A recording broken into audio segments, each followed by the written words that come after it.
assessed by our heroic pilots, and we will continue with determination from now on. There were two separate incidents in what Turkey calls the claw operation areas. These are regions in Iraq where Ankara has sent troops. A total of 12 Turkish troops died in both clashes. And the PKK took credit for these attacks. In response, Turkey scrambled its jets. The retaliation began on Saturday night. Turkey claims to have hit 29 targets across northern Iraq and Syria, including on bases, shelters, and oil facilities. What you're seeing is an oil site in northeast Syria. Two of them were bombarded by the Turkish forces on Saturday. Ankara says it killed 30 PKK militants on Sunday, and that another 26 were neutralized today. Unfortunately, on Friday night, 6 of our heroic friends who were doing their duty in the claw operation area became martyrs, while 7 of our heroic comrades in arms wounded their fellow. And on Saturday, in the clash that broke out in the claw lock operation area, 6 of our heroic sons became martyrs, and 6 of our heroic comrades in arms were lightly wounded. Turkey puts the current total at 56. These figures are not confirmed, and the PKK says the death toll is exaggerated and that Turkey's actions are just a publicity stunt. But Turkey says, and I'm quoting, it will continue with determination. It doesn't bode well for northern Iraq and Syria and the Kurdish people. You see, the Kurds are a people without a country. They mostly live in these regions. Some groups like the PKK have been fighting a guerrilla war for decades. They want to carve out their own nation. But there are other factions as well, people who are content with some autonomy. They will be the ones bearing the brunt of this Turkish onslaught, because there are always civilian casualties in such situations. The Kurdish militant factions are based in northern Iraq and Syria. The PKK is in Iraq's Kurdistan region. Syria is home to another group, People's Defense Units, or YPG. This is also considered a terror group by Turkey, but not by the West. Now, the Kurds in Syria helped the US in their fight against ISIS. Their forces were at the forefront of that war, so they have been spared a US terror designation. America does not call them terrorists. That does not matter for Ankara. It has vowed to eliminate both the PKK and the Syrian Kurdish forces, which is what complicates the situation for the West. Turkey has pushed back against any aid to the Kurds. It has been holding Sweden's NATO membership hostage for months. Stockholm was forced to arrest and deport Kurdish separatists. Even if the West wants to help its old Kurdish allies in Syria, it cannot risk angering Erdogan. So instead of the West, it was actually Russia that helped the Syrian Kurds. Moscow brokered a ceasefire back in 2020, and Ankara agreed to not attack northern Syria. But the latest strikes show that Erdogan is willing to violate that truce. Will this destabilize the region further, or is this, as the Kurds say, just a publicity stunt? We'll find out after this.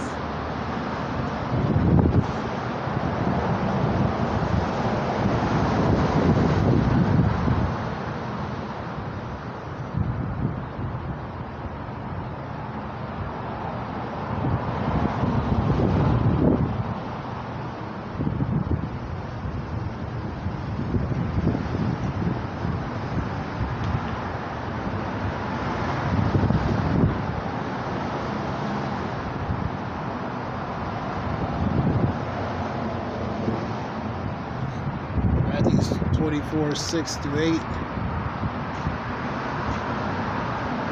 You will hear wars and rumors of wars, but see that ye are not alarmed. Be not alarmed, marvel, or dismay, for such things must happen, but the end is still to come. Nation will rise against nation, kingdom against kingdom, and there will be famines and earthquakes in various places, which goes to different places. All these are the beginnings of the birth pains, which are sorrows. Sorrows are pretty much the beginnings of lamenting and mourning and different things. So you're going to hear the gossip of wars and rumors of wars, the news and gossip of wars, and you're actually going to see wars as well, man. You're going to see these nations fight. That was related to a report in Turkey, airstrikes upon the Kurdish militants.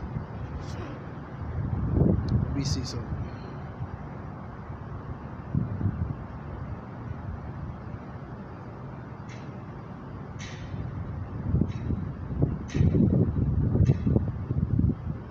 All right, the PKK is the Kurdish Working Party. Right here. Kurdish Workers' Party, PKK, Kurdish Worker Party, known as Kongrajel, is a militant Marxist, Leninist Kurdish separatist group established in 1978 with the goal of creating a unified, independent Kurdistan. So that's where that PKK.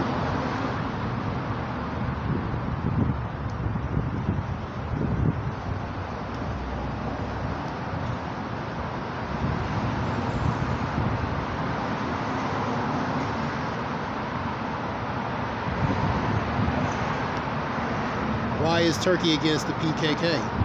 During the 1980s, Turkey began a program of forced assimilation of its Kurdish population. This culminated in 1984 when the PKK began to rebel against Turkey's rule, attacking Turkish military. Since the PKK militant operations began in 1984, 37,000 people have been deleted. So it's pretty much a militant Kurdish, militant separatist type group.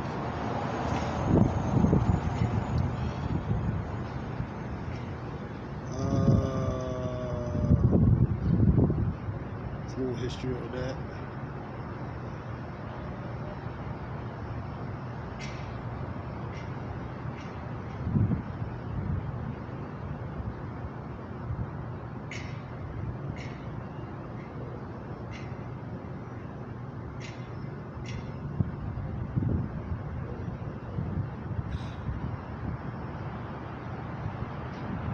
Proclaim, which make announcement on both nations, prepare for war, rouse the warriors, let all the fighting men draw near and attack, which means the soldiers. Beat your plowshares into swords, your pruning hooks into spears. Let the weak say, I am strong. So the weak is fighting, man. Plowshares, swords, pruning hooks, agricultural material, use it as formidable weaponry. So rouse up the warriors, stir up the warriors, prepare.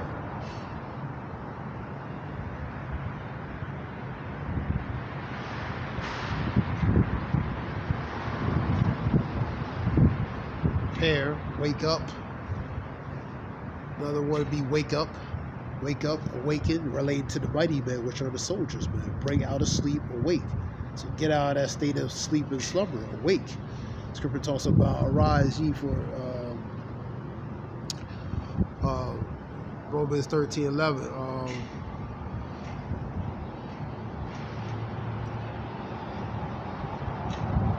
We get it.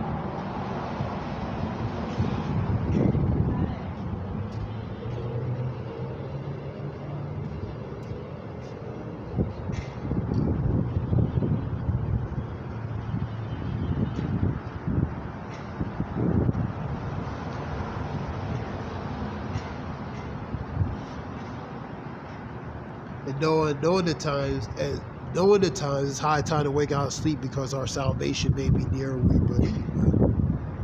And that knowing the times now, man, that is high time to wake out of sleep. So it's urgent. It's very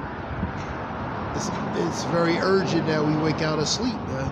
Understanding the times, the seasons that we're in, man. That knowing the time, that is now high time to wake out of sleep. For now, our salvation is nearer than we believe, because certain things are coming to pass. They're progressively intensifying, man. So you're seeing this the closer it gets, the more intensification, and the more frequency relating to regard prophecy is going to happen. So you see the stages be set forth.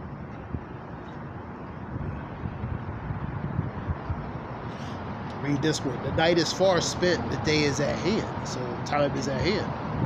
Let us therefore cast off the works of darkness. Let us put on the armor of light, the spiritual armor. But knowing the time is now, it's high time to wake out of sleep because our salvation is nearer than we believe. Let's go to Matthew 16 real quick.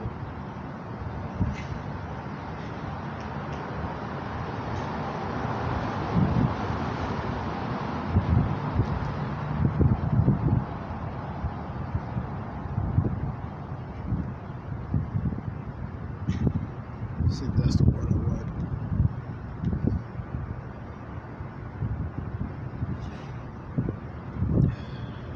He replied, when evening comes, you say it will be fair, when the sky is red, and in the morning today it will be stormy, for the sky is red and overcast. You know how to interpret the appearance of the sky, so you can pretty much predict the weather and tell about certain things respectfully about aspects of the weather, but you know how to interpret the appearance of the sky, but you cannot interpret the signs of the times. A wicked and adulterous generation look for a sign, but none will be given it except the sign of Jonah. Yahushua then left them and went away.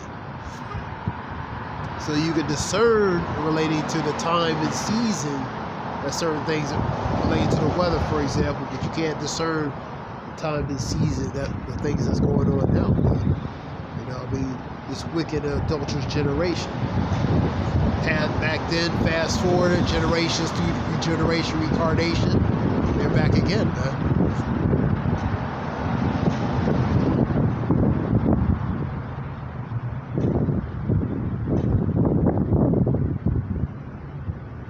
Scripture says they'll give into marriage.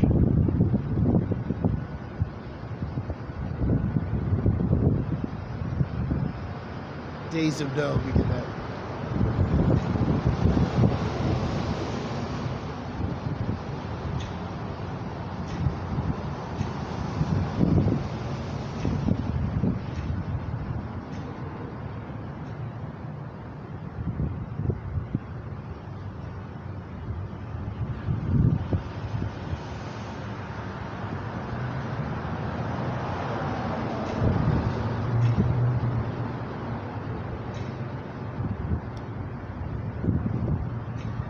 Heaven and earth shall pass away, but my words shall not pass away. So the words are going to stand forever, man.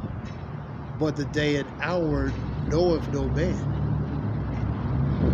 But of that day and hour knoweth no man. So you're not going to know related to certain matters, man. Related to Yahushua coming back. Only the Father knows that. Not even the Son, not even the angels, but of the Father, man.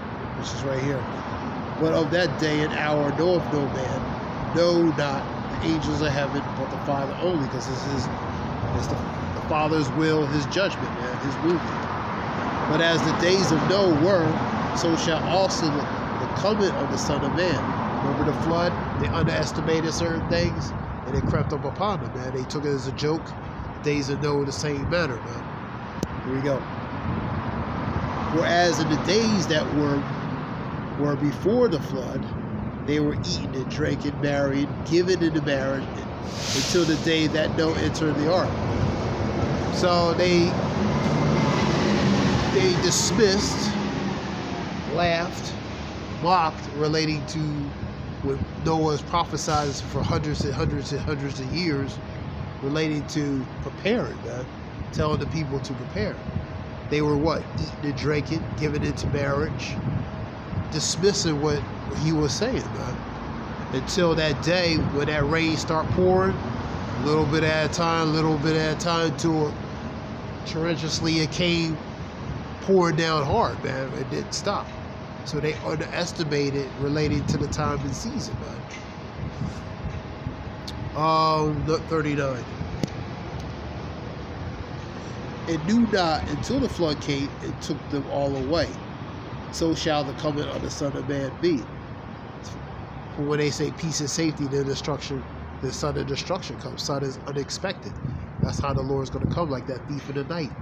He's going to be that flood that's going to come unexpectedly, by surprise. You know what I mean? That's what that goes to. So you seeing relating to things happening, man. You know, but these are all beginning stages, man, because a lot more prophecy has to be fulfilled. It still has to be fulfilled, and more has to come. This was a report relating to that. First post report. Hope it helps. This is Zion Wolf. Give all praise. Yahweh Shemir, Shabbat Shem, Hope this helps in some way. Honor submitted, truth or down for truth for dollars, so we know this truth for dollars, and like-minded ones who teach this truth for dollars so we can know it. Why Yahweh Shemir, put the spirit on them. The ones like-minded, so we can know this, have opportunity to know this truth for dollars, so we can learn this truth for dollars. And call all your Yahweh Shemir, Shabbat Shem, Give all praise, Yahweh Shemir, Shabbat Shem, Zion Wolf. Hope it helps. Shalom.